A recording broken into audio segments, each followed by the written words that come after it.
Walid nak Dewi boleh gitu. Guru lebih mulia daripada orang tua. Ya. Jangan kaget kamu. Karena guru itu membimbing ruh. Yang mana nanti ikatannya di akhirat. Sedangkan orang tua hanya jasad. Ya. Membesarkan dari bayi sampai tua. Semua yang kita janggalkan di dalam kejadian skin di dalam film itu sebenarnya ada dalilnya. Ketika ada tabaruk di situ, ada cium kaki di situ, ada poligami di situ, itu sebenarnya syariat yang dilakukan dia itu bisa saja salah, bisa saja benar. Kalau kamu nanti ngikuti, kalau kamu menentang Walid, maka kamu akan mendapatkan kesusahan nanti di akhirat dan sebagainya. Itu kan berarti orang itu sudah tercuci otaknya.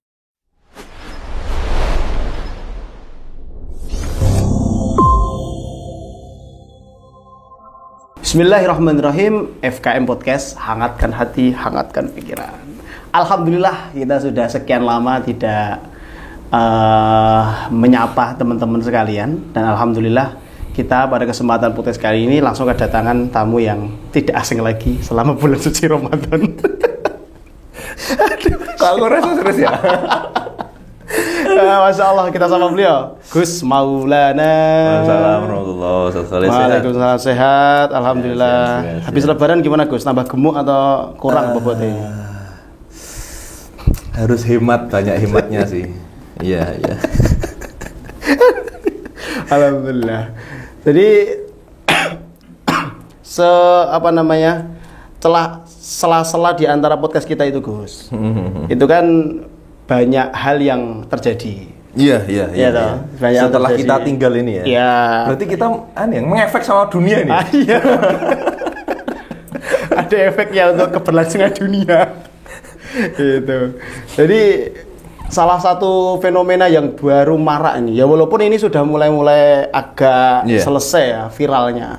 Ada satu film apa series ya itu ya? Series. Ada series dari Malaysia. Saudara kita di Malaysia yang cukup kontroversi. Iya. Mungkin teman-teman juga sudah nonton, ada 15 episode. Kita harus nonton nih. Ada 15 episode. Saya belum nonton. Saya belum nonton. Tapi saya buka YouTube alur cerita film Walid diringkas 10 menit. Masya Allah. Oke. Jadi ada film yang berjudul Bid'ah. Nah, ini Gus. Jadi kita dibersamai dengan Gus Maulana. Nanti kita coba sedikit bahas tentang film Bid'ah itu. Iya. Nah, judulnya aja sudah kontroversial. Kontroversial sekali, sangat kontroversial. Kira-kira dengan judul Bid'ah itu dengan sesuai alur cerita yang antum tonton, cocok nggak Gus? Relate nggak? Tidak. Kenapa? Karena sebenarnya kalau dipahami, semua yang kita janggalkan di dalam kejadian skin di dalam film itu sebenarnya ada dalilnya. Tapi berhubung yang ngelakuin itu orangnya melakukan kesalahan, yaitu seperti pelecehan seksual, kemudian zina, nikah batin. Nah, akhirnya seakan-akan semua itu menjadi salah. Jadi karena faktor itu seolah-olah yang lain jadi salah. Sebenarnya ada yang tidak bid'ah, tapi gara-gara orang si Walid yang jenggotnya lurus panjang mulus seperti welut itu malah jadi kontroversial. Oke. Gitu. Jadi problemnya justru di orangnya, bukan di amalannya. Oke. Jadi saya jadi ingat Gus, ada salah satu ustaz kayak gini. Orang yang punya jenggot panjang itu selalu problem. Kenapa problemnya? Pertama, dulu orang jenggot panjang dikatain teroris, sekarang orang jenggot panjang dikatain Walid. Jadi antum aneh ini insyaallah ya aman ya Gus ya. Aman. Kan ini ya, beberapa ulama ada yang memakruhkan bahkan lebih dari satu genggaman itu makruh. Tapi ada yang juga yang menganjurkan. Ini masalah khilafiyah. Okay. Tapi kembali lagi kepada judul bid'ahnya ya. Judul bid'ahnya itu sebenarnya untuk amaliyahnya itu kalau kita belajar ada dalilnya. Tapi mungkin yang dimaksud oleh produser filmnya ini adalah bid'ah di sosoknya. Ini sosok yang tidak ada di zaman Rasulullah ini. Orang kayak gini tidak hanya bid'ah tapi menyesatkan. Oke. Gitu. Jadi konteksnya itu kan berarti judul bid'ah itu untuk personalnya, bukan secara amalannya. Menurut saya. Oke. Karena saya satu tidak nonton seluruhnya, yang kedua saya hanya melihat alur ceritanya, dan ada sisi-sisi timbul skin-skin yang kontroversial, dan itu ketika kita kaji sebenarnya ada dalilnya. Ada dalilnya. Oke, ya itu nanti kita bahas. Ya. Tapi sebelum ke situ, kita coba Gus belajar dulu aslinya bid'ah itu apa? Apakah seluruh yang tidak diajarkan Nabi itu bid'ah atau bagaimana, Gus? Bismillahirrahmanirrahim. Ini Gus dibaca ini, Gus. Ini betul. Ini Gus Maulana loh. Bikin rangkuman. Ini keren deh. Ini berarti sosok guru yang betul-betul pakai data ya. Karena ya sebelum luar biasa. Sebelum podcast ini kebetulan tulis itu ada salah satu komunitas hijrah atau nggak tahu apa itu ngundang saya untuk menjelaskan film ini ya, kebetulan gitu. Ini nyambung lah ya. Bid'ah ini kan asal usul kata maknanya itu definisinya adalah suatu amalan yang tidak ada di zaman Rasulullah atau membuat-buat. Lebih tepatnya membuat-buat. Tapi kalau sesuatu yang baru itu tidak bisa digolongkan sebagai bid'ah. Sesuatu yang baru dalam bentuk amalan? Dalam bentuk apapun. Dalam bentuk apapun. Karena gini, zaman ini selalu berubah. Dan kita harus percaya atau tidak percaya, harus mengakui bahwasannya Islam ini butuh tajdid, butuh pembaruan. Itu harus diakui. Itu yang pertama yang harus kita pahami dulu. Yang kedua, makna dari hadis kullu bid'atin dolalah, kullu ini jangan kita berpatokan dalam makna Indonesia terjemahnya semua. Padahal ini kalau kita belajar di dalam pesantren ya, selain ilmu nahwu ada ilmu mantik, ada ilmu balaghah. Ini ada di dalamnya ada majaznya. Tidak diartikan semua. Tapi di sini ada ulama yang mengatakan ini bukan makna umum tapi makna khusus. Yang maknanya khusus tuh bisa dibagi menjadi dua lagi. Ada yang bid'ah hasanah dan ada yang bid'ah sayyi'ah. Dan ini yang membagi bukan ulama yang gimen-gimen, yaitu Imam Syafi'i. Imam Syafi'i sendiri jelas sekali, sudah masyhur dimanapun, ulama juga, apalagi santri-santri yang baca ya. Jadi bid'ah itu dibagi menjadi dua, ada yang hasanah, ada sayyi'ah. Namun yang harus dipahami adalah selain kita memahami bid'ah, kita harus memahami sunnah. Karena lawan dari bid'ah itu sunnah. Kata ustadz salafi seperti itu. Ya memang saya harus menyebutkan kata ustadz salafi itu karena memang yang sering dipermasalahkan yang di Indonesia itu adalah salafi itu. Tapi kita tidak masalah, buktinya Ustadz Kholis, banyak teman-teman kita yang salafi, dan kita saling menghormati, kita saling menghargai, dan saya juga sering satu panggung dengan salafi. Dan misalkan ya saya NU antum Muhammadiyah kan biasa saja. Yang penting ya kalau kita ngaji ilmunya itu yang harus kita pegang satu. Tidak ada syariat manapun yang menekankan kalau kita tuh bersatu karena satu pemahaman, itu tidak ada. Itu harus indikator. Berarti perbedaan itu sebuah harus mutlak. Jadi bersatu dalam perbedaan, bukan bersatu dalam satu pemahaman. Tidak ada. Cari manapun tidak ada. Iya, paham.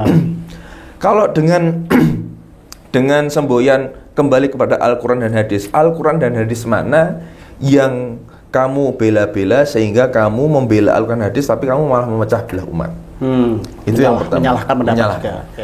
Kembali kepada pemahaman sunnah tadi. Sunnah itu apa? Tidak hanya yang dilakukan Rasulullah, tidak hanya yang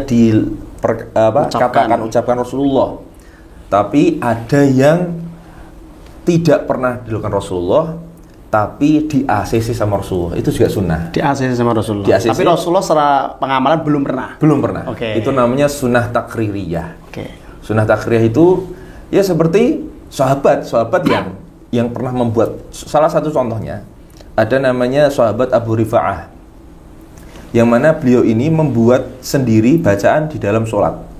Padahal sudah masyhur Rasulullah bersabda, "Shollu kama ra'aitumuni sholli." Kamu sholat plek ketiplek sama dengan saya sholat. Bacaannya, rukun qaulinya, rukun fi'linya, sunnah abadnya, sunnah hayatnya semua harus sama. Tapi ada satu sahabat yang Abu Rifa'ah ini, beliau sholat di belakangnya Rasulullah, ikut berjamaah dengan Rasulullah. Tapi ketika i'tidal, sami'allahu liman hamidah, beliau tidak mengucapkan Rabbana lakal hamdu. Bukan Rabbana lakal hamdu mil'us samawati, ada yang riwayat mil'as samawati, ada yang Allahumma Rabbana lakal hamdu. Banyak sekali riwayat dari Nabi, tapi beliau tidak membaca itu. Beliau membuat sendiri doa. Bunyinya Rabbana lakal hamdu hamdan katsiran thayyiban mubarakan fi. Setelah itu, karena Rasulullah punya mukjizat ya, beliau kan sudah tahu apa yang dilafadzkan sahabat. Itu setelah sholat, Rasulullah bertanya kepada jamaah, manil qail, siapa yang tadi yang bikin doa sendiri? Awalnya tidak ada yang ngaku, karena takut kan. Kemudian Rasulullah mengatakan, ra'aitu bid'an wa thalathina malakan. Saya itu melihat 30 setundun malaikat turun. Yabtadirunaha ayyuhum yaktubuha awal, berebutan mencatat pahala bacaan itu. Akhirnya ada yang ngaku, ya boleh Pak, saya Rasulullah. Yang menarik. Nah, kemudian Abdullah bin Umar, ketika itu ada di peristiwa itu, kemudian mengatakan, dari kejadian itu sampai saya meninggal, saya tidak pernah meninggalkan bacaan Rabbana lakal hamdu hamdan katsiran thayyiban mubarakan fi. Bacaannya sahabat Abu Rifa'ah. Itu. Tapi teman-teman jangan coba-coba bikin bacaan sendiri ya. Hati-hati nih. Karena ini di AC sama Rasulullah, ya, kan kita sudah di masa Nabi gitu loh. Oke. Iya, gitu. Ya. Berarti hal seperti itu tidak, maksudnya pengajarannya tidak langsung dari Nabi, tapi Nabi mengasesi, dan itu termasuk di antara sunnah. Iya. Oke. Jadi selain kita keluar bid'ah, kita harus paham juga apa itu sunnah. Terkadang kita tidak tahu sunnah. Kan ada itu man sanna, barang siapa yang membuat kesunahan yang itu baik, lam yukhalif, dan tidak pernah bertentangan dengan syariat, bahwa maka itu sunnah yang baik gitu. Mafi muskilah ya. Iya, mafi muskilah. Bahkan ada di dalam riwayat yang lain, Rasulullah pernah bersabda, apapun yang dikira orang muslim baik, fa indallahi hasanun, maka di sisi Allah baik. Lah ini kan akan membungkam semua permasalahan penyempitan makna bid'ah itu tadi. Yang terkadang justru dari penyempitan itu timbul masalah baru. Berarti kalau hal-hal itu tadi bisa dimasukkan, apakah bisa dimasukkan dengan kategori bid'ah hasanah, Gus? Bisa. Hal-hal itu tadi? Iya, bisa. Oh, berarti Imam Syafi'i memang mengambil bid'ah hasanah itu lewat sesuatu yang baik dan tidak melanggar syariat. Melanggar syariat. Oke. Iya.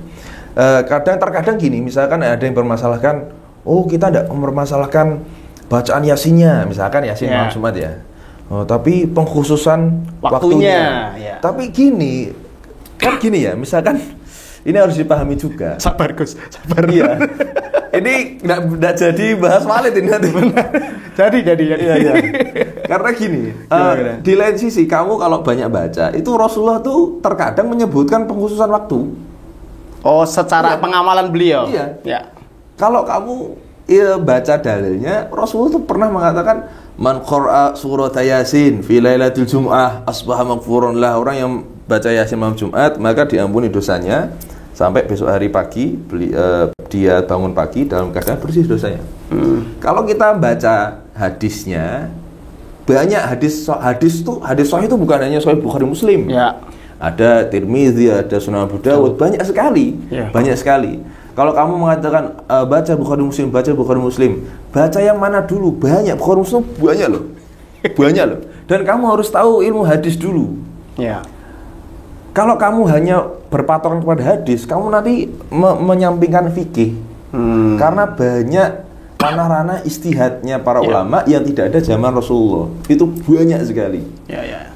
Ya gitu. Gini Gus, saya potong Gus, mohon maaf. Kalau dalil secara itu tadi kan hadis masalah Yasin. Mungkin yang dipermasalahkan bareng-barengnya, Gus.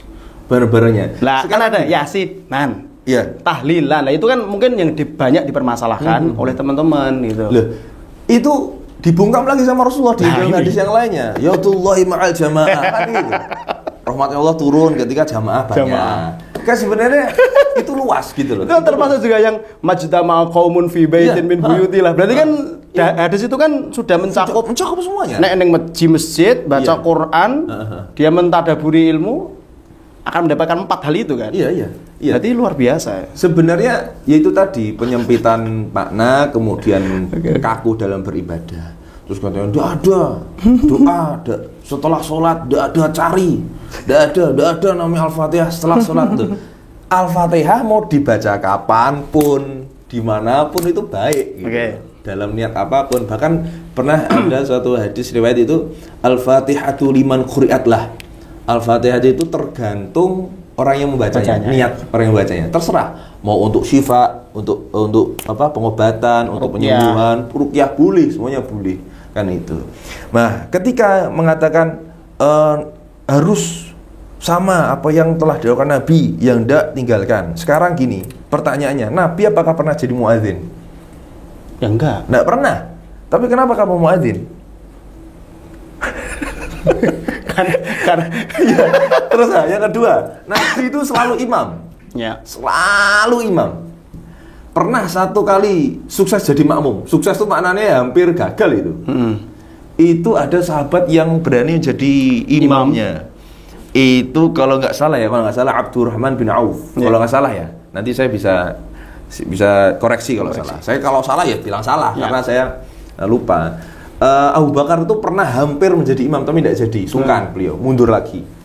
Lah, kalau misalkan kamu nih Rasulullah ya jadi imam aja terus, kan gitu.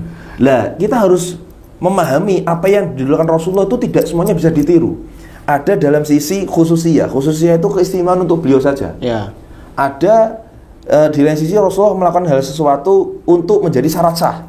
Ada yang untuk sisi afdholiyah. Sisi afdholiyah itu kalau tidak lakukan tidak apa-apa, kalau lakukan lebih baik. Gitu. Dan itu tidak pernah kita belajar itu gitu. Ada ilmu mustalah hadisnya, ada usulnya. Kadang kita terlalu fokus untuk kalau nggak cocok salah. Padahal di situ ada banyak hal-hal yang harus bisa kita ketahui sehingga kita bisa lapang dada gitu kan. Oke. Bid'ah Gus. Kembali ke film bid'ah. Berarti dalam artian makna bid'ah kalau berdiri sendiri itu kan masih terbagi menjadi dua tadi. Nah, bid'ah hasanah dan bid'ah sayyi'ah. Nah, di dalam film itu kan yang disorot itu kan bid'ah sayyi'ahnya. Iya. Yang maksudnya yang dimaksudkan kalau saya sudah nonton 11 episode. Oh, kurang berapa itu? Kurang berapa soalnya suruh bayar Gus. Jadi jadi gratisan aja Gus. Kurang 3 episode atau 4 episode gitu. Nah, itu kan yang disorot itu kan bid'ah sayyi'ahnya. Ya. Nah, itu berarti kan tujuan dari film itu memang untuk membongkar bid'ah sayyi'ahnya. Walaupun secara garis besar yang tadi antum sampaikan tidak semuanya yang di dalam film itu salah. Tentunya ada dalilnya. Termasuk di dalamnya ada namanya tabaruk kepada guru. Lah si Walid ini aktor utamanya ini kan seorang kiai yang punya apa itu namanya ya? Punya pondok atau apa ya? Majlis namanya sekte. Namanya Jihadul Ummah. Oh iya. Namanya Jihadul Ummah itu. Pakai kata jihad lagi. Itu yang wah ini kok pakai kata Jihadul Ummah dan di situ tempatnya itu kalau mau ke sana harus pakai perahu. Oh. Iya, jadi dari pusat kota kalau mau ke situ itu pulau terpencil harus nyebrang ke situ. Nah, sekarang kita coba belajar Gus. Bagaimana kita memiliki sifat tabaruk kepada keberkahan seorang guru. Gini. Sebelum saya nerangkan itu, saya mau nerangkan tentang filmnya ini dulu. Oke, siap. Jadi produser filmnya ini kan namanya Bu Erma Fatimah.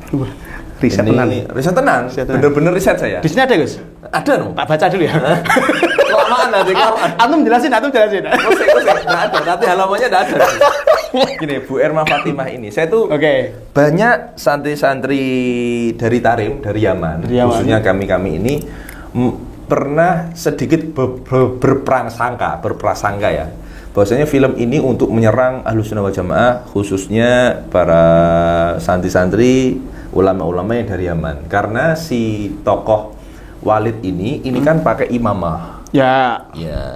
Tentu ulama seorang tokoh yang tersohor di dunia ini itu yang pakai imamah ya Yaman. Siapa lagi kalau tidak Yaman ya.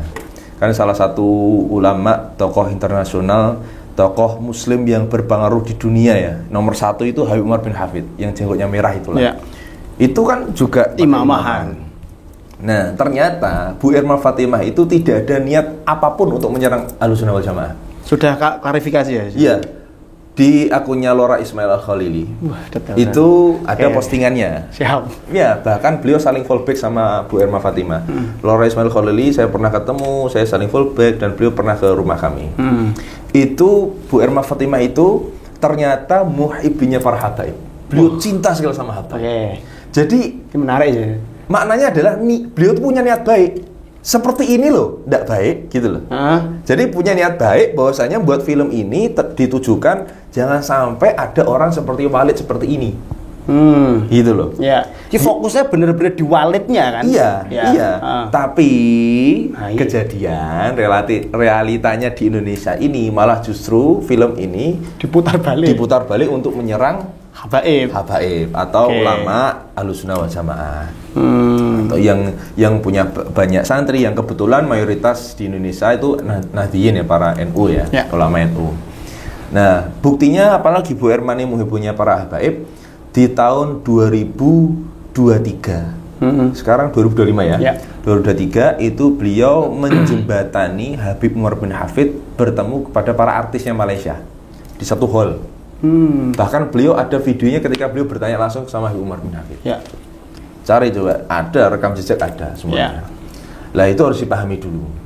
Kemudian yang kedua, harus dipahami juga bahwasanya si Walid ini adalah orang yang kontroversial, sehingga ketika ada tabaruk di situ, ada cium kaki di situ, ada poligami di situ, itu sebenarnya syariat yang dilakukan dia itu bisa saja salah, bisa saja benar.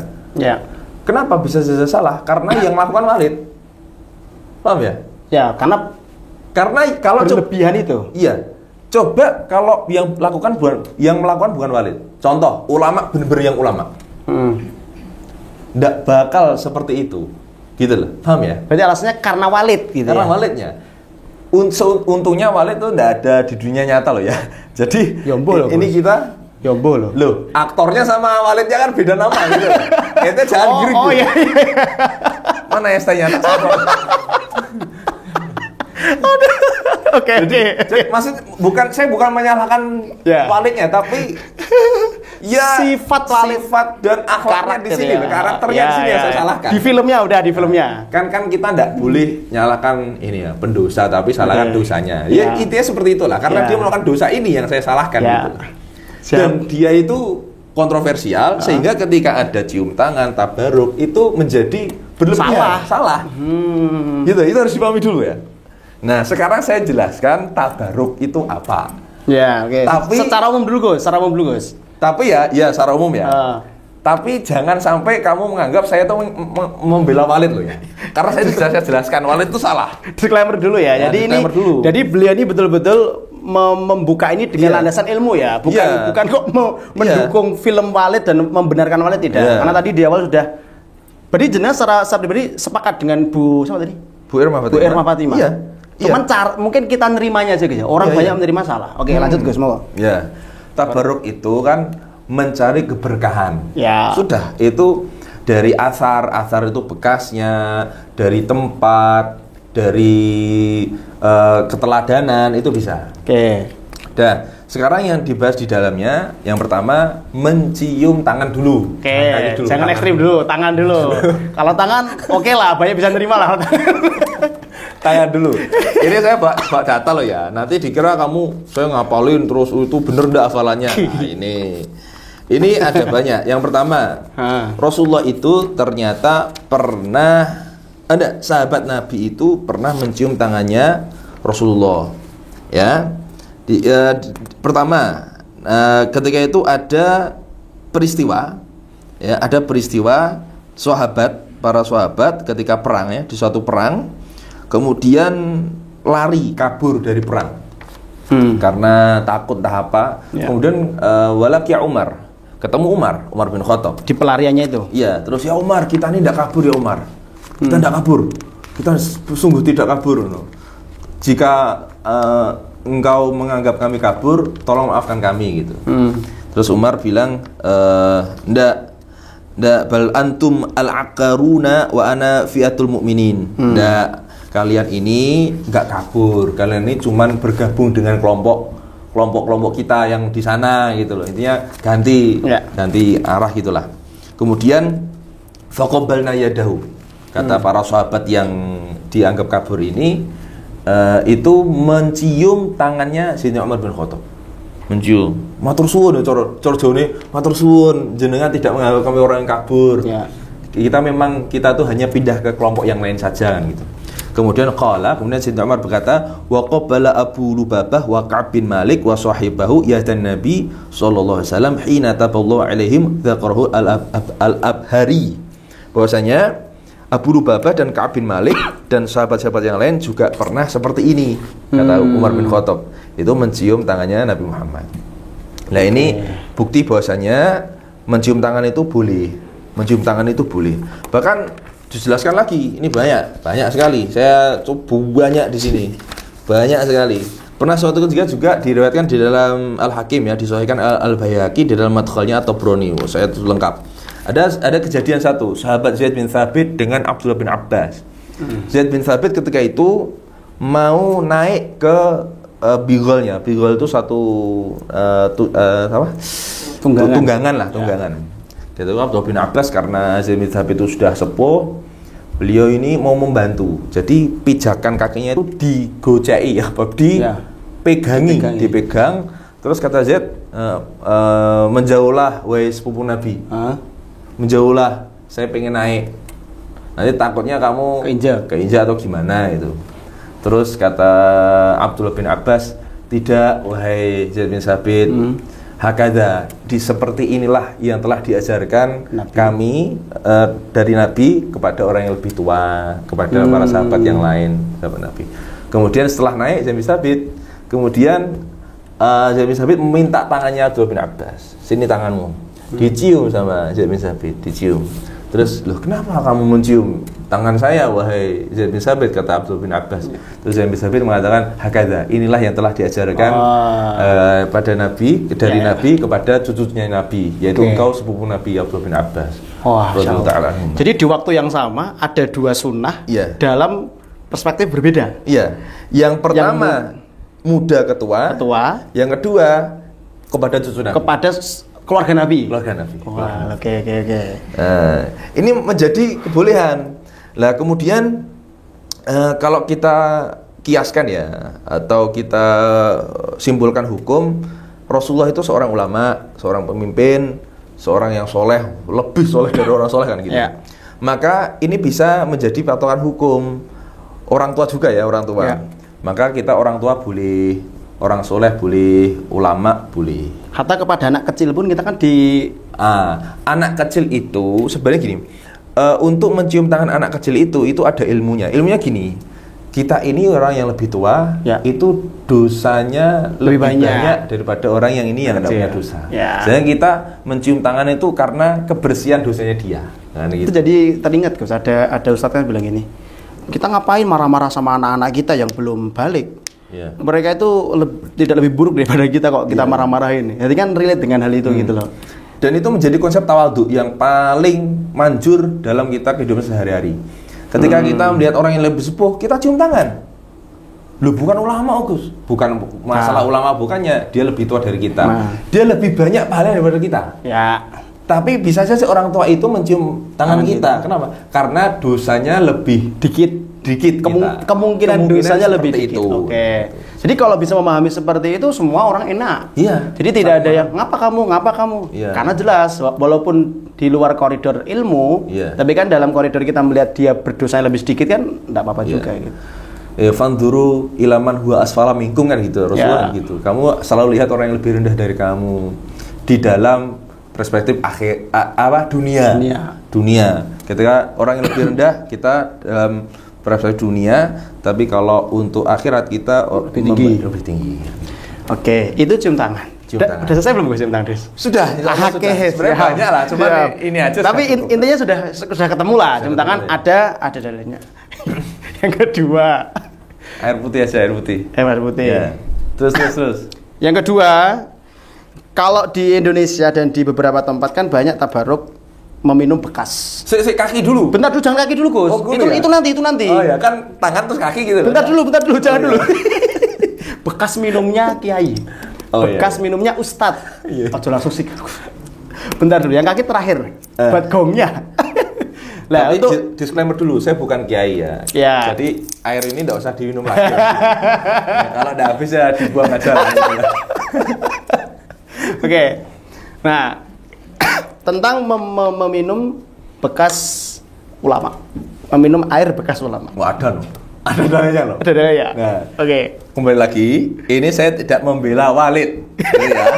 Tidak sama sekali membela Walid. Saya menjelaskan yang benar-benar ulama loh ya. Nah, secara keilmuan. Ya, saya buka lagi ya. Bismillahirrahmanirrahim. Nah, di sini pernah terjadi bahwasanya pernah suatu ketika ya Abdullah bin Umar ketika itu sedang safar bersama Rasulullah di suatu tempat. Di sini tidak disebutkan tempatnya riwayatnya. Terus Abdullah bin Umar mengatakan, "Qultu, saya bertanya sama Rasulullah, ya Rasulullah, al-wudu min jarrin jadidin mukhammarin ahabbu ilaika amin minal thahir." Ya Rasulullah, jenengan engkau pengen wudu dari tempat yang saya ambilkan air baru wadah ya, atau engkau dari tempat wudu yang terdekat situ yang biasanya orang umat muslim pakai wudu gitu loh. Jadi engkau ini pengen wudu di mana gitu loh. Yeah. Tak ambilkan air atau ke sana gitu. Gitu. Terus wes kata Rasulullah, la bal minal matahhir. Udah, kamu ambilkan aja tapi dari tempat wudu biasanya sahabat pada wudu. Nah, gitu. Terus ternyata riwayatnya seperti itu, tapi riwayat yang paling sahih Rasulullah tidak seperti itu. Rasulullah saking tawadhunya, minal thahir, ayo kita ke tempat wudu aja. Diajak ke sana. Enggak usah ngerepotkan, gitu. Enggak usah ngerepotkan jenengan wahai Abdullah bin Umar. Begitu tawadhunya Rasulullah. Wa kana Rasulullah yab'atsu ilal matahhir. Rasulullah ke sana, kemudian fayu'ta bil ma. Lah baru tetap kan sahabat tetap takzim kan, tetap mengambilkan air kan. Ngambilkan air, fayashrobahu. Diminum. Terus di sini Abdullah bin Umar mengatakan yarju barokata aidil muslimin. Iya. Sekelas Rasulullah itu mengharap keberkahan tangannya orang-orang muslim. Oke. Nah, ini riwayatnya sahih. Bahkan kalau kurang sahih apa? Ini di dalam hadis Bukhari. Hadis Bukhari loh ya, Imam Bukhari loh. Ya, Imam Bukhari. Ya, tahu Imam Bukhari kan? Nah, gitu ya, Imam Bukhari. Ya. Nah, ini permasalahannya bahwasanya ini yang Rasulullah saja, seorang nabi yang kita muliakan, itu saking beliau merendahnya itu meminum air bekasnya sahabat. Dan yang menarik ada kata aidil muslimin itu. Jadi kan aslinya orang sesama muslim saja bisa mendapatkan keberkahan. Nah, itu kan bukti tawadhunya Rasulullah. Sekarang ada nggak sahabat yang meminum bekas air Nabi? Wow. Sebenarnya dari hadis tadi itu harusnya sudah terbukti. Rasulullah saja gitu kan, apalagi sahabat kan. Tentu kan orang sahabat ketika itu kan menyimpulkan Rasulullah saja mau minum bekas kita, masa kita? Nah, kan harusnya tersindir kan gitu. Tapi di sini juga ada riwayat bahwasanya sahabat Nabi itu pernah ngalap berkah nih coro Jawanya. Itu dari gelasnya yang pernah dipakai Rasulullah. Ya, di sini juga riwayat hadis Bukhari juga. Hadis Bukhari juga, ya. Bahwasanya pernah suatu ketika Abi Burdah. Ya. Abi Burdah. Tadi yang riwayat yang tadi itu dikuatkan juga hadis riwayat At-Tabrani. Jadi dikuatkan yuqawi ba'dum ba'dha ya. Kemudian Abi Burdah itu mengatakan qadimtu al-Madinata, saya ketika itu berkunjung ke Madinah. Kemudian saya bertemu dengan Abdullah bin Salam, sahabat ini. Faqala li, kemudian Abdullah bin Salam mengatakan intoliq ilal manzil, ayo mampir ke rumahku. Fa uskika fi qadahin syariba fihi Rasulullah wa tusalli fi masjidin shalla fihi Nabi fantolaqtu ma'ahu fasaqani sawiqan wa amani tamron. Kamu ayo ke rumahku, mampir ke rumahku. Tak kasih air yang dari bekas gelas yang diminum Rasulullah. Air, berarti yang bekasnya airnya atau gelasnya? Gelasnya. Ya. Lah ini kan tetap ini kan, tetap tabarruk kan, tetap tabarruk. Ini ayo kamu ke rumahku, tak kasih kamu minum dari gelas yang pernah dipakai Rasulullah. Ya. Dan kamu nanti di rumahku, nanti dekat masjid, yang masjidnya itu ada makanun khos, ada tempat khusus yang sholafihi, yang pernah dibuat sholat Rasulullah. Oke. Nah, tempat ya. Ya, wat amani tamron, ketika itu saya juga di kata Abi Burdah ini saya juga dikasih kurma gitulah, seperti itu untuk menghormati tamu kan. Gitu. Masya Allah. Nah, ini bukti bahwasanya ngarap berkah air itu pernah terjadi dan itu hadisnya sahih seperti itu. Bukhari dan At-Tabrani. Ada seorang ulama yang bekas air mandi jenazahnya itu direbutkan oleh para jamaah. Tadi kan kita bahas air wudhu, ya, air minum. Air minum bekasnya Nabi ya gelasnya. Sekarang bekas air mandinya. Mandi jenazah. Mandi jenazah. Jenazah. Nah, beliau siapa ulamanya? Beliau adalah Syekh Ibnu Taimiyah. Yang sering menjadi rujukan ustaz-ustaz salafi. Loh, dari mana cerita ini? Dari muridnya namanya Imam Ibnu Katsir di dalam kitab Bidayah wan Nihayah. Ini di sini dikatakan ya, wa ammar rijal fahadharu. Adapun seorang laki-laki, kalangan laki-laki yang hadir di pemandian pengurusan jenazahnya Syekh Ibnu Taimiyah ini bisitina alfan. Ada 60.000 ila mi'ah sampai 100.000. Bahkan lebih dari 200.000 kila. Ya, sebagian orang ya syaribu, mereka meminum air bekas mandi jenazah. Dan sebagian yang lain itu merebutkan daun sidir yang digunakan untuk memandikan jenazah beliau. Nah, ini bukti, tapi kembali lagi ya, ini ulama beneran Syekh Ibnu Taimiyah, ulama yang luar biasa, Masya Allah. Syekh Utsaimin juga memperbolehkan mencium kaki tangan. Syekh Ibnu Taimiyah itu air mandi jenazahnya bekasnya itu dibuat rebutan para muridnya, para jamaahnya. Ini bukti bahwasanya ulama-ulama antum, wahai ustaz para salafi, itu memperbolehkan tabarukan. Aduh, kok lucu ya ini ya? Aduh gitu. Aduh, oke. Akan tetapi ya, soal tabaruk ini memang masalah khilafiyah. Ya. Tentu ada yang ulama yang tidak mensetujuinya. Seperti Imam Malik itu tidak setuju. Ya. Imam Malik, seperti Imam Ibnu Rajab Al-Hambali, Imam banyak di sini saya catat. Saya sini ada ulama yang tidak setuju di dalam masalah itu tadi, tabaruk tadi. Jadi di sini perkara khilafiyah teman-teman ya, jangan terus telan mentah-mentah gitu. Jadi nanti saling menyalahkan. Nah, di sini dengan at-tabarruk bis sholihin bainal mujizina wal mani'in, kata para ulama, mengambil berkah orang soleh ini antara pro dan kontra. Itu sudah biasa. Ya, ini yang tidak setuju ya. Ini Imam Asy-Syatibi, Imam Ibnul Qayyim Al-Jauzi, tadi Ibnu Rajab Al-Hambali. Kalau Imam Maliki itu hanya memakruhkan saja. Makruh itu bisa hilang atau maknanya boleh sesuai niatnya. Jika niatnya taqarrub, mendekatkan diri sama Allah, maksudnya gini, jenengan tetap minum dari gelasnya para kiai, tapi tetap niatnya agar lebih dekat sama Allah. Dengan ya Allah, dengan bekasnya kiai guru saya ini, saya semakin terbukanya ilmu, saya semakin mendekatkan diri sama Allah. Itu boleh. Itu hilang kemakruhannya kata Imam Malik. Tapi kata Imam Malik, kenapa kok makruh? Karena itu menjadikan orang tuh sombong. Karena hulu itu ya, hulu itu tadi.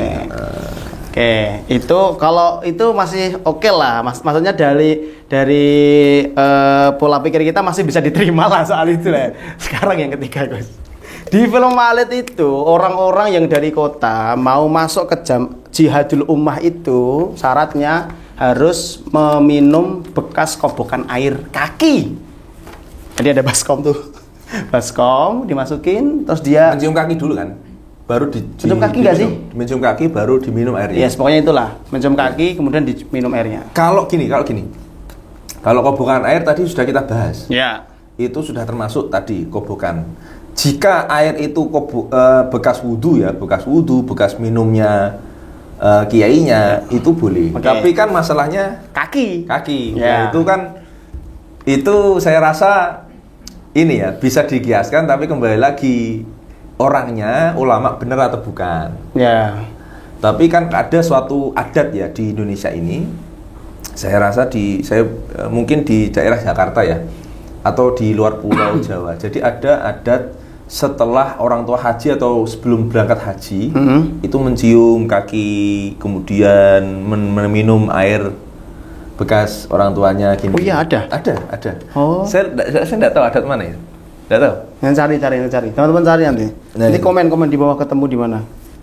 Itu kan itu menurut saya itu sah-sah saja. Meskipun Buya Yahya, salah satu ulama kita di Indonesia, Buya Yahya itu tidak mensetujuinya karena itu berlebihan. Karena kan ya biasanya orang ulama yang tidak memperbolehkan itu biasanya mesti dalilnya cuman karena rukuk sujud itu hanya untuk Allah.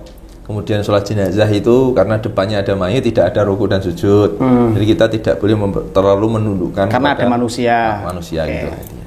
Cuman ya intinya kalau minumnya tidak nunduk, saya kira malah tidak masalah ya. Jadi karena itu problemnya juga jalan dari tempat duduknya kan itu kayak di panggung gitu kan. Yeah. Jalannya ke situ juga dengan jalan yang apa ya? Dengan jalan yang terlalu berlebihan gitu loh. Dalam artian merunduk sampai sana, cium baru bisa. Sebenarnya saya tuh tidak mau masalahkan nunduknya. Jadi gini, saya sendiri pun ketika berhadapan dengan guru saya, yang benar-benar saya anggap guru dia. Yeah. Dan benar-benar saya akui keilmuannya, ketawaduannya, akhlaknya luar biasa. Itu di depannya itu sudah memang benar-benar kita tidak bisa apa-apa. Ya. Dan itu harus kamu akui di depan guru kiai itu benar-benar saya itu sama lah. Seperti itu, tunduk. Iya. Kalau kamu melarang, kamu janggal seperti itu, kamu menyalahkan, kamu rasakan dulu jadi santri gimana. Iya. Itu begitu rasanya seperti itu. Bukannya terus gini ya, saya menyalahkan kok harus ngerasakan, berarti saya jadi maling dulu baru ngerasakan jadi maling. Bukan seperti itu mana ya, bukan seperti itu ya. Siapa sih mau nih Gus? Ya kan ada ya. Kamu kalau jangan nyalahkan si inilah pejabat itu, merasakan itu. Siap. Ya itu ada dalam sisi lain ada benarnya ada salahnya. Karena santri itu benar-benar ada ikatan ruh batin antara guru dan murid. Nah sekarang kakinya lah, saya membahas minjem kakinya. Soalnya boboknya saya rasa ya karena bukan masalah berlebihan atau tidaknya. Yang kedua kan jorok juga ya. Karena kaki. Kaki kalau bekas minum itu kan banyak. Siti Aisyah minum bekasnya Nabi. Itu kan sering kan gitu. Tapi kalau kaki kan mungkin banyak yang mungkin tidak menganggap jijik. Bahkan kan banyak makanan-makanan bisa menjadi makruh bahkan haram karena menjijikkan kan. Iya. Nah, termasuk kaki ini bisa kan dikiaskan untuk Iya. Kalau kakinya setelah dari kan gini ya, misalkan orang setelah dari rumah mandi kemudian duduk piung. Nah, itu bisa aja kan gitu loh. Nah, jadi kalau untuk air ya silakan nilai sendiri. Ya. Tapi kalau dari air gelas, dari air bekas wudhu itu tadi sudah saya sebutkan dalilnya. Ini mencium kaki ya, bahwasanya saya langsung kepada ulama yang biasanya dipakai oleh Ustaz Salafi. Itu namanya Syekh Utsaimin di dalam syarah kitab Riyadhus Shalihin. Beliau mengatakan ada suatu hadis yang tegas memperbolehkan mencium kaki orang tua, yaitu ada hadis yang pokoknya intinya ada hadis yang menjelaskan ini hadisnya anna Yahudiyah, bahwasanya ada dua orang Yahudi ya sowan kepada Kanjeng Nabi menemui Rasulullah, kemudian dua orang Yahudi ini faqabbala yadayhi wa rijlaihi. Dua orang Yahudi ini mencium tangan dan kakinya Rasulullah.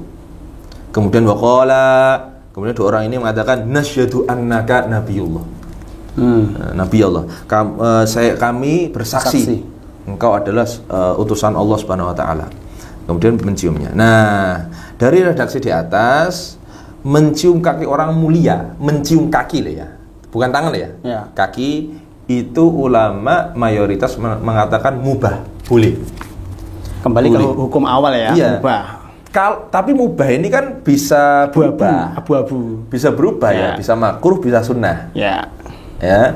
Kalau misalkan bisa makruh ya bisa makruh kalau orang membuat orang tuanya itu misalkan yang dicium kakinya itu merasa sombong, ya. Itu bisa makruh. Bahkan bisa haram kalau misalkan bisa melukai atau bisa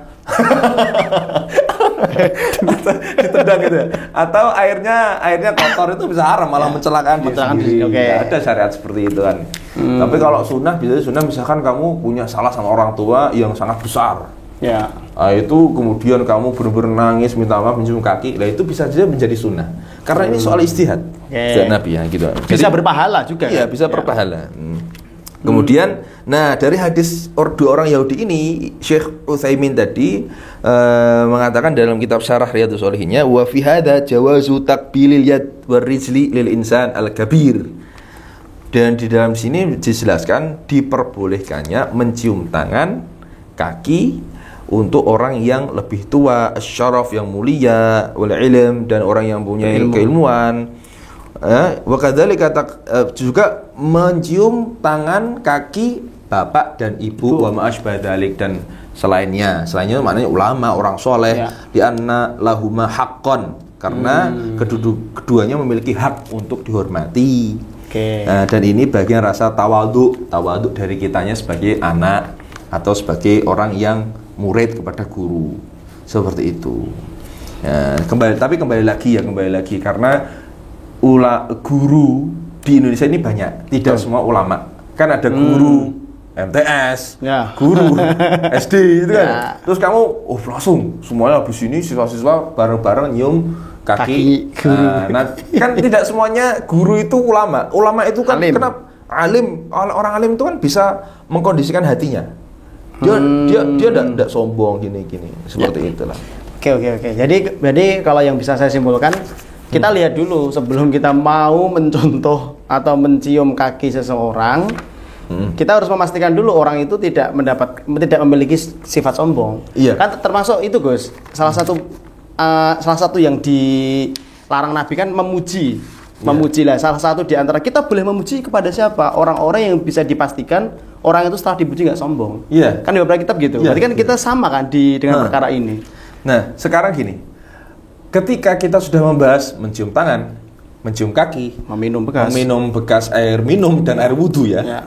Itu boleh, tapi realitanya ulama mana yang ulama beneran ya? Ulama mana yang meminta untuk dihormati seperti itu? Nah, itu. Kuncinya di situ. Iya. Kuncinya di situ. Iya. Kalau di film ini si Walidnya meminta syarat menjadi jamaah jihadul ummah. Harus ini. Nah, ini kan sudah masalah gitu loh. Jadi yang diperbolehkan muridnya ke gurunya, tidak dipaksa oleh gurunya. Iya, tidak bisa. Ini. Ya itu di situ. Jadi kita gini. Jadi jangan ketika ada santri yang mencium gurunya itu, kita itu kadang melihatnya secara zahir karena manusia kan yahkum bil zahir. Kita hanya bisa lihat secara zahir. Tapi bisa saja ada ikatan ruh yang kuat di situ. Yang memang si murid ini tahu benar keilmuan gurunya dan menjadikan uswah. Jadi dicium benar-benar. Tapi saya yakin kalau ulama beneran tidak ada yang minta dicium. Tidak ada yang meminta. Itu kita harus bawahi teman-teman ya.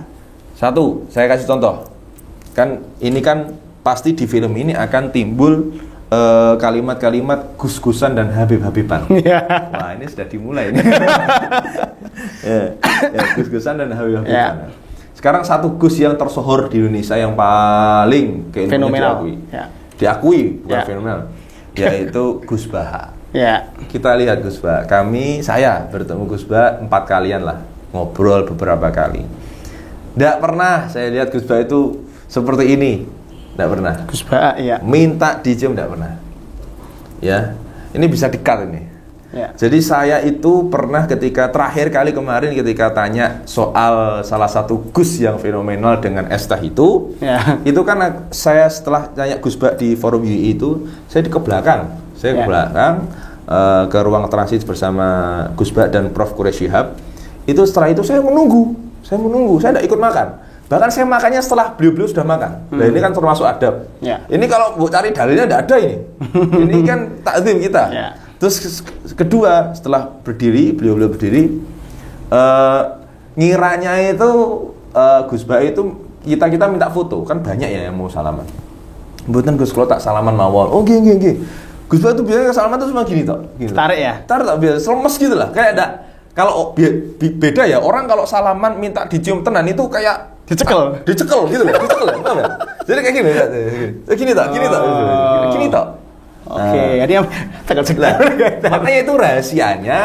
Banyak orang itu gini. Kenapa sih saya pengen nyium tangannya Ustadz itu kok ditarik? Bisa, ya. Ditarik. Kadang orang yang tidak tahu ada prasangka, kok ditarik ya? Oh, jijik ya aku ya. Nah, itu share-nya di situ. Ya. Para ustadz itu tidak mau dicium, mereka merasa malu. Kata Syekh Ramadan Al-Buti itu loh, pernah suatu ketika diwawancari di salah satu stasiun televisi di Mesir itu beliau katsir minan nas, banyak wahai Syekh itu manusia yatamannawna, mereka berharap pengen nyium tangannya engkau, tapi jenengan menolaknya bilqat dengan keras. Itu kenapa?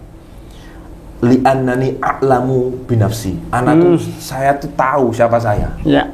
Saya tuh banyak dosa saya ditutup sama Allah Subhanahu wa taala.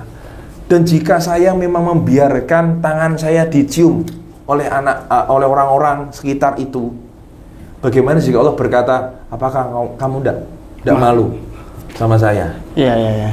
Sedangkan saya tahu semua dosamu. Lah justru saya yang benar-benar ulama itu tidak mau. Gitu. Justru keindahan akhlaknya di situ. Iya. Oke. Iya. Bahkan Syekh Umar Muhdor ya. Itu pernah mengatakan man qabbaliyati faqad latamani. Orang yang mencium tanganku seperti menampar aku. Karena seakan-akan menyindir secara halus gitu loh, seperti itu. Oke. Itu tabaruk cukup panjang ya Gus ya kita bahas karena memang ini perkara yang penting. Cuman intinya tadi di akhir tadi loh. Iya. Seorang ustadz itu, seorang kiai yang insya Allah keilmuannya sudah benar-benar kiai atau ustadz ulama. Mereka nggak ada Gus yang minta untuk dicium, yang minta untuk itu, karena memang malu, karena yang tahu dirinya ya dirinya sendiri, sedangkan orang lain tidak tahu. Nah, pokoknya selalu berprinsip bisa saja orang ini lebih soleh dari saya. Ya. Gitu terus. Makanya banyak ulama yang ciumnya itu saling nyium. Misalkan si A ulama, si B ini ulama yang lebih sepuh daripada si A. Misalkan si B ini orang yang bukan ulama misalkan. Makanya biasanya langsung saling nyium tangan gini. Ini saling menghormati yang luar biasa. Gitu. Oke. Nah, terus gini Gus, di film Walid itu di film Bid'ah itu kan tabaruk itu kan bentuk kecintaan ya Gus ya. Tadi kan sudah kita kecintaan. Sebenarnya di dalam kita sebagai seorang penuntut ilmu lah, kita fokus ke penuntut ilmu aja lah. Penuntut ilmu punya guru, kita ini punya batasan-batasan nggak untuk mencintai seorang ustadz? Karena ada beberapa yang mengatakan cintailah gurumu agama daripada mencintai orang tuamu sendiri. Karena memang dia menolong agamamu, sedangkan orang tuamu terkadang menyudutkanmu kepada urusan dunia. Di dalam kitab Fawaidul Mukhtarah itu ada jelas gini. Ada pertanyaan gini, lebih mulia mana orang tua dan guru? Nah itu. Memang ini ulama itu khilaf. Ada yang mengatakan guru lebih mulia daripada orang tua. Ya. Jangan kaget kamu. Kan banyak orang itu komentar di Reels, Instagram, di TikTok itu apa? Orang santri cium kiainya, di komentarnya apa? Lebih baik cium tangan orang tuamu. Ya. Saya tidak menyalahkan komentar itu. Karena ada pendapat itu. Iya.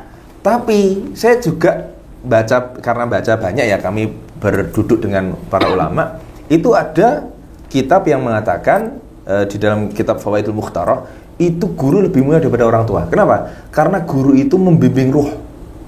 Yang mana nanti ikatannya di akhirat. Sedangkan orang tua hanya jasad. Ya. Membesarkan dari bayi sampai tua.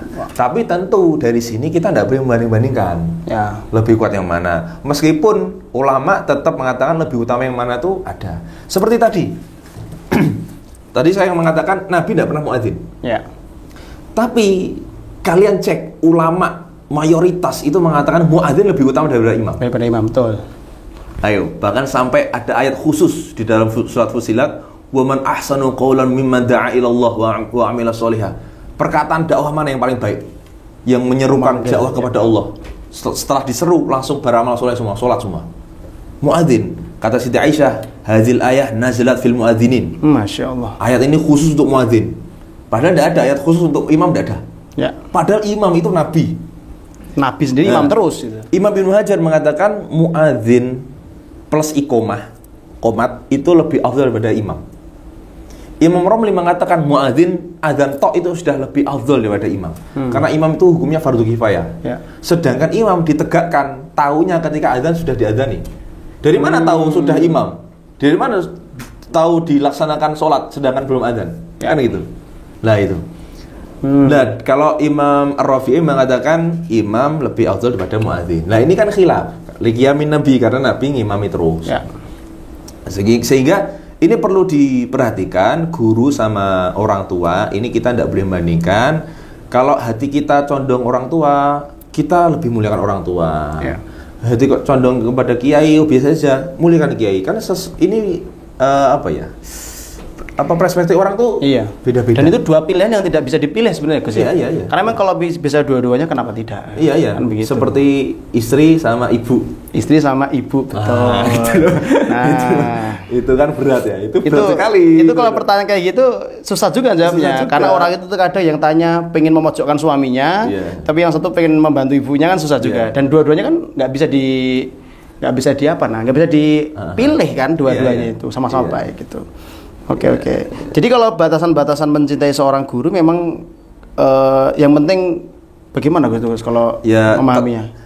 Jadi gini, kalau kamu memang menganggap keilmuan itu, ini kalau kamu menganggap keilmuan itu bisa terbuka dari adab, maka hormati gurumu. Tapi kamu jika bukan yang khusus menuntut ilmu khusus, orang yang fokus menuntut ilmu, dan kamu tidak punya guru khusus, maka hormati orang tua. Sederhana itu saya. Oke. Tapi tetap jika kamu memang kamu jangan menilai seseorang yang terlalu hormat pada gurunya dulu. Kamu jangan menilai seperti itu dulu. Kamu ketemulah satu ulama dulu, baru bisa menilai. Gitu aja. Itu saran saya seperti itu. Itu kan tinggal pilihan kan. Pilihan kita mau yang mana. Kalau batasan ya tidak ada.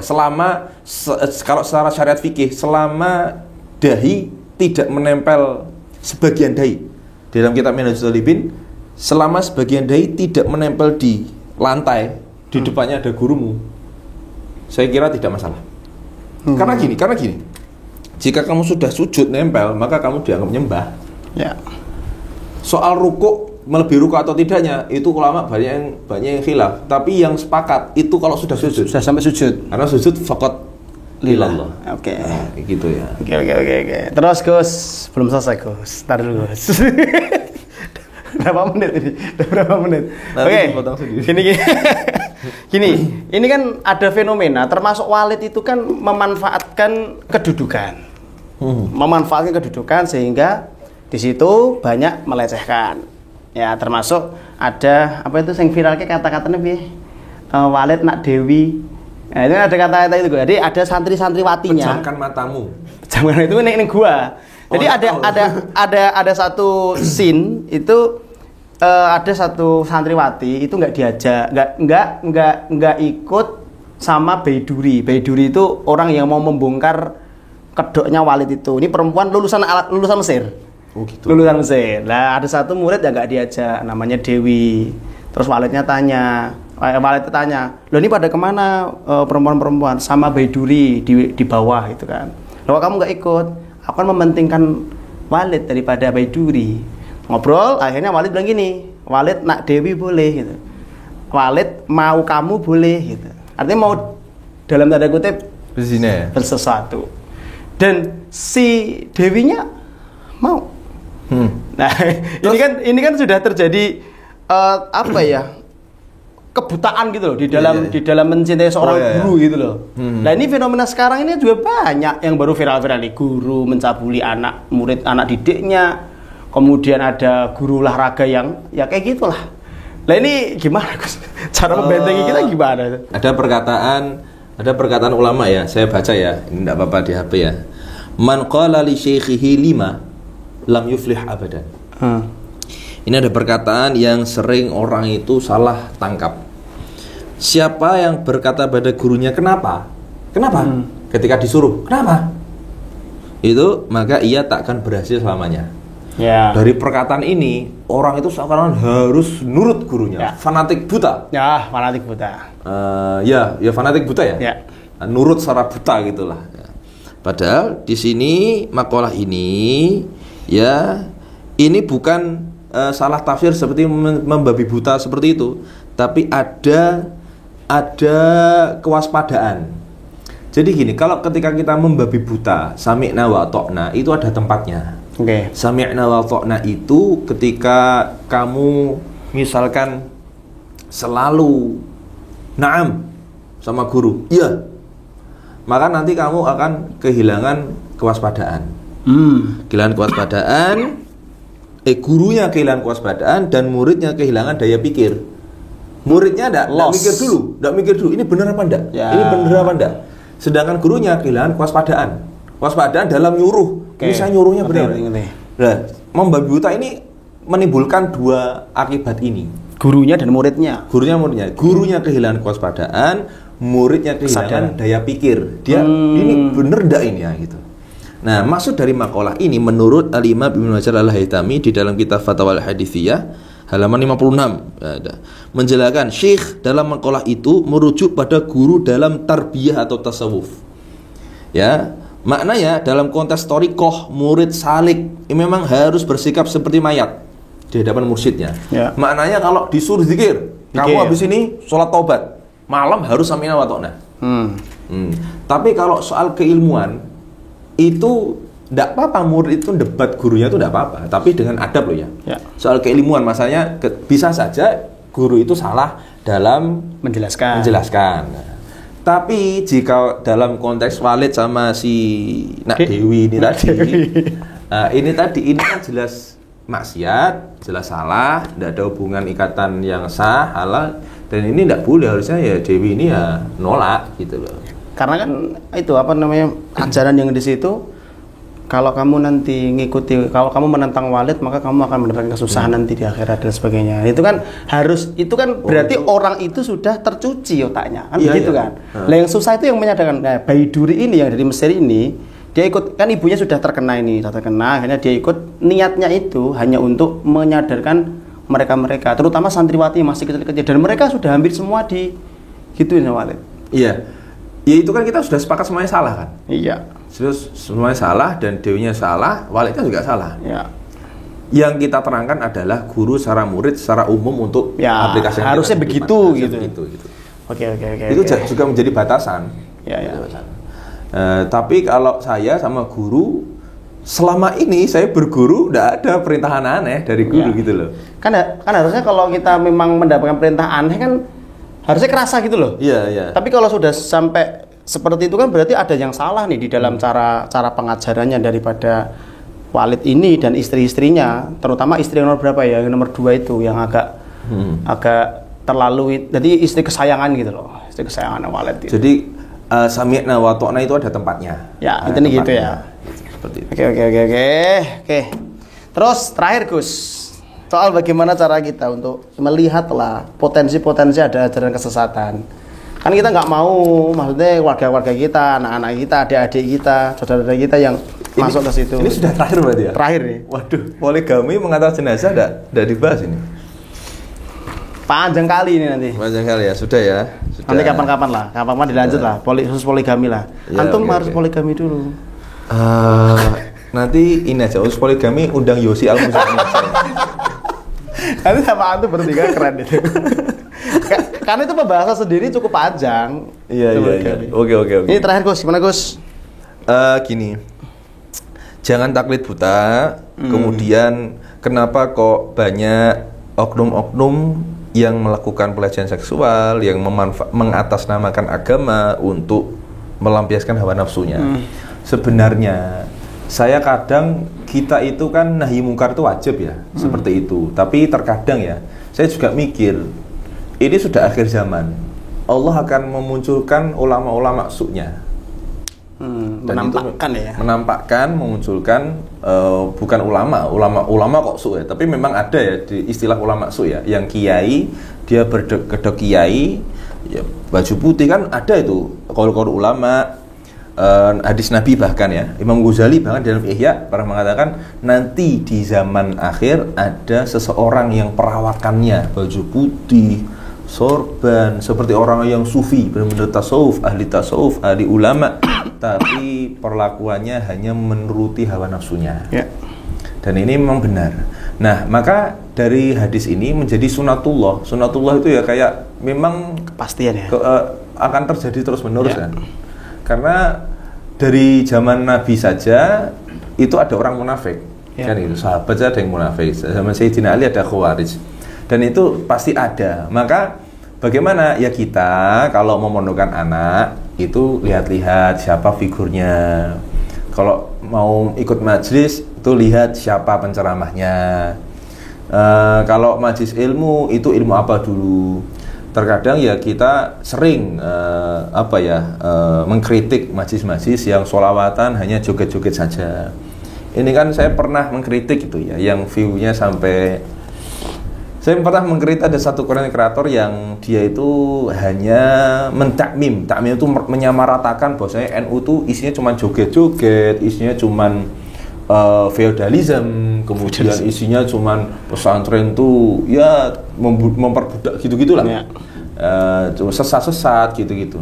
Loh, jangan seperti itu. Kalau mau lihat NU, ya ini kebetulan yang karena ini film ini yang terserang NU loh ya, gitu ya. Bukan saya dari NU, bukan ya. Saya enggak ada kartu NU, enggak ada. Ya. Jadi gini, kalau mau lihat NU itu seperti rumah, seperti bangunan rumah. Kalau mau lihat NU ya lihat ruang tamunya, jangan lihat WC-nya. Ya, kalau kamu lihat WC-nya ya kotor terus. Meskipun WC itu selalu harus dibersihkan loh ya. Dan kita misalkan dari NU sendiri yang saya sayangkan adalah terkadang ada orang internal yang saling mengingatkan tapi yang diingatkan tidak bisa. Ya memang seperti itu ya, memang seperti itu. Contoh misalkan ada salah satu figur yang ceramah di panggung tapi perkataannya kotor. Ya. Kita balik lagi, harusnya seorang figur seperti ini ya khusus saja dia orang jalanan, fokus lokalisasi seperti itu, nggak usah naik panggung karena panggung itu tempatnya orang kiai, orang yang menjelaskan ilmu. Kembali lagi, kiai itu ada banyak, ada mubalek. Mubalek itu hanya menyampaikan saja. Kadang kalau mubalek di zaman akhir itu dimaknai hanya penceramah saja, bisa lucu, bisa dongeng jadi mubalek. Tapi ada kiai yang benar-benar kiai. Bayangkan, mas-mas mbak semuanya yang para viewer ini. Bayangkan dulu para kiai-kiai kita terdahulu, dia tekun ngajar santrinya sampai tercipta seorang ulama besar dari Indonesia yang mengajar di Hijaz di Arab, namanya Syekh Nawawi Al-Bantani. Ada Syekh Yasin Al-Fadani, seorang mufti Mekah loh. Itu dari Indonesia loh, bayangkan. Itu kalau bukan kayak kita siapa? Dan mayoritas memang dulu ormas yang ada ya NU sama Muhammadiyah. Nah, Muhammadiyah di ranah yang berbeda dakwanya, NU secara keilmuan. Dan itu ada ranahnya masing-masing. Iya. Dan jangan menyamaratakan. Kalau kamu nyari jeleknya Muhammadiyah banyak, tapi kalau bagus ya rumah sakit Budi nih kayak ngono. Glue gini, cedak WMS. Aku sering isi di situ juga. Kan gitu. Di sini ada pondok yang dulunya sering buat bom misalnya. Sekarang bagus kan gitu. Loh, karena itu ngajak bahas Walid, ayo kita sebutkan semuanya. Kan gitu. Saya hanya menyebutkan merek dua loh ya. Muhammadiyah loh ya. Saya tidak menyebutkan merek yang lain loh. Muhammadiyah loh. Nah, itu. Dua itu aja dah cukup. Iya, sudah. Saya sampai nyebut yang lain kan gitu. Oke. Jadi ya seperti itu, zaman akhir seperti itu. Saran saya yang kedua, ihfadillah yahfadzu, sudah itu. Ya. Yang kedua, ya ayyuhalladzina amanu alaikum anfusakum, kamu jaga diri kalian. La yadurukum man dhalla idza tadaitum. Kalau kamu sudah selesai dari dirimu sendiri, kamu mau bergabung dengan circle apapun, kamu tidak akan ngefek kan gitu. Meskipun circle juga mendukung kita untuk kesolehan kita. Masya Allah. Lama sekali kita, Gus. Ya, sudah maghrib ini. Luar biasa. Jadi teman-teman, kalau kita memang untuk membentengi diri ya setidaknya kita harus membentengi kekuatan secara pribadi. Anak-anak kita dikasih pengertian, terutama anak-anak kecil itu kan penting untuk dikasih tahu kalau auratnya dipegang ya jangan itu. Dan yang paling penting di sini saya sampaikan, jangan karena hanya film Walid ini kamu takut mondokkan anak. Nah, itu problem itu. Ya, kamu berarti menyamaratakan pondok itu seperti itu. Kembali lagi, at-ta'mim menyamaratakan itu luwatul juhala.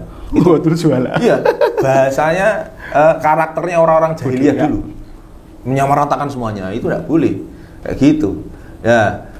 Kalau kita tidak memondokkan anak sekarang, bagaimana dengan 30 tahun yang akan datang? Ya. Ada nggak ulama nanti? Karena kebanyakan ulama itu tersebut dari pondok pesantren. Iya, betul sekali. Nggih, gitu Gus, Masya Allah. Nanti kapan-kapan kita bahas film apa lagi? Nah, ini aja. Ketika cinta bertasbih boleh. Film lama biang.